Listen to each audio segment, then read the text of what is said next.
No se puede entender el peronismo sin entender el fútbol.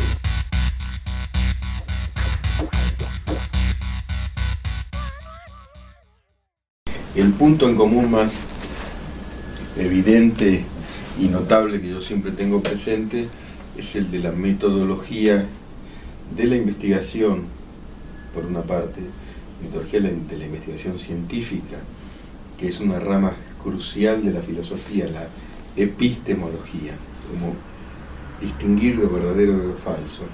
Y el otro elemento muy articulado al periodismo desde la filosofía es la historia de la argumentación.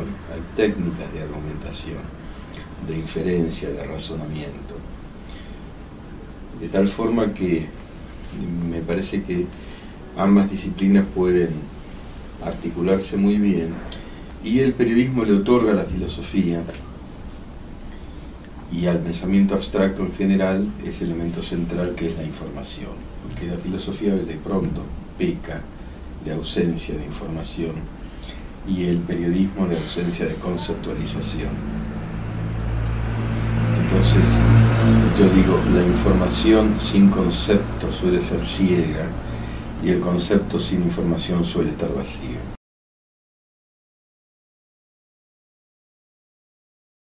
Uno puede dar un testimonio personal.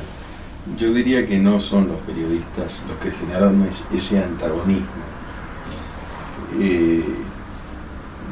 Nosotros sostenemos relaciones cordiales con los periodistas que son periodistas y piensan diferente o están en medios, en este caso oficialistas, pero con los periodistas que son periodistas. La enemistad, el antagonismo que existe, que es muy fuerte, esa polarización en general se da entre aquellos que son periodistas y los que no son periodistas y trabajan propagandizando al gobierno. Allí sí hay una confrontación abierta. El gobierno en base a dinero y a dinero público, que es un esquema, una gran maquinaria de propaganda política, que no es periodismo, pero que trata de disfrazarse de una acción periodística, no se camufla. Periodistas etiquetamos, generalizamos, estigmatizamos, estamos abandonando el periodismo. Cuando lo practicamos, en Argentina hay ejemplos de muy buen periodismo. Pero definitivamente hay un clima de beligerancia, evidentemente propiciado por el gobierno, que considera, según la evidencia de la historia, el kirchnerismo en el poder, que la beligerancia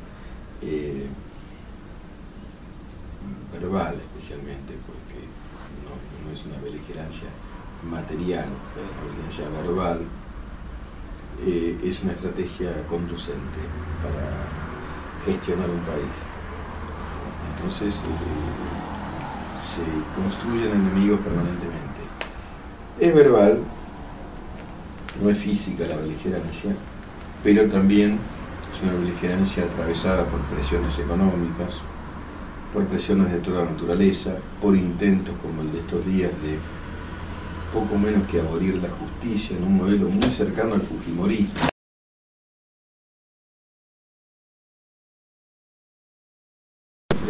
Dos cuestiones. Respecto a la ley de medios, pienso que es arcaica, que es predigital. No se menciona la palabra internet a lo largo de toda la ley, y que fue elaborada al solo efecto de destruir los medios que no son oficialistas. Por cierto, debe haber una ley de medios democrática, debe haber mayores espacios para voces alternativas, sin lugar a dudas, para ONGs, etc. Pero la propia puesta en marcha de la ley de medios prueba que la intención del gobierno era esta, unificar todas las voces y subordinarlas. De hecho, no hay voces alternativas, no hay ONGs, salvo que sean ultraoficialistas.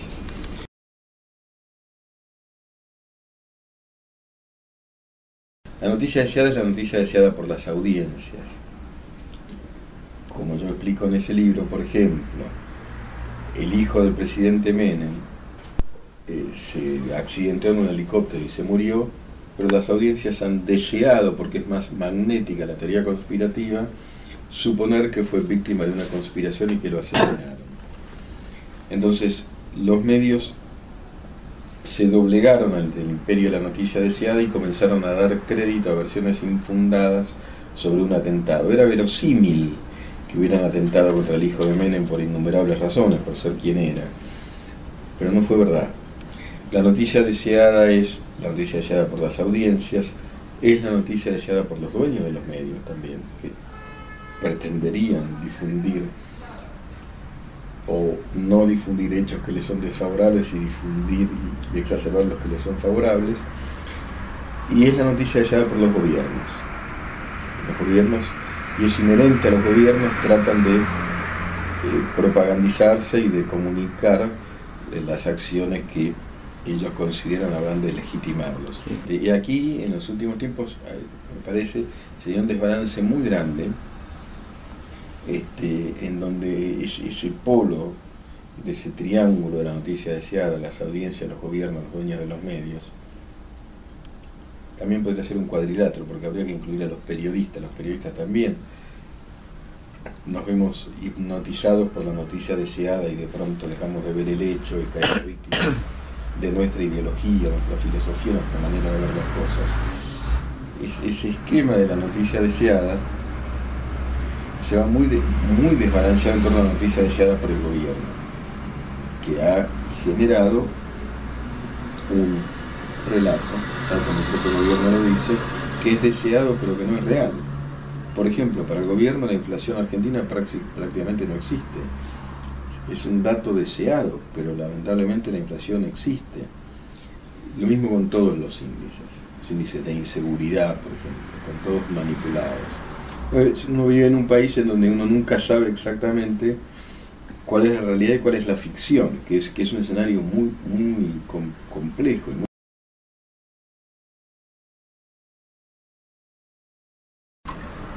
Durante la dictadura, los Kirchner construyeron un mito que es insoportablemente cínico, porque en realidad ellos partieron a Santa Cruz, a Río Gallegos, y se dedicaron al negocio inmobiliario, a la compra de departamentos que iban a ser ejecutados, es decir, era una consecuencia de algo terrible que ocurrió en Argentina, donde ocurren tantas cosas terribles, que era la circular 1050, que no voy a explicar ahora, pero era algo en donde vos pagabas una cuota de 100 pesos y de pronto, un día para otro, tenías que pagar una de 10.000. Esa gente que debía desprenderse a precio vil de lo que había comprado, porque no lo podía pagar, remataba sus departamentos. Kirchner es uno de los grandes beneficiarios de eso, comprando innumerables departamentos a precio vil. Esto es lo que hicieron los Kirchner en la dictadura. La hermana de Kirchner, Alicia, que ahora sonaba, no sé qué ocurría ahora, que es una alta funcionaria de gobierno, fue funcionaria 7 años del gobierno de la dictadura en Santa Cruz. Sí. Y es importante.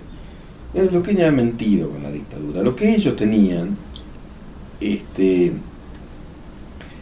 sobre todo Néstor Kirchner, en la época en que eran estudiantes de Derecho en La Plata, unos amigos filomontoneros, y él tenía como tanta gente en la Argentina, como millones de personas, un cierto acercamiento de orden simbólico, y algún amigo por allí desapareció. Pero en los hechos, en la dictadura misma, esto es lo que hicieron.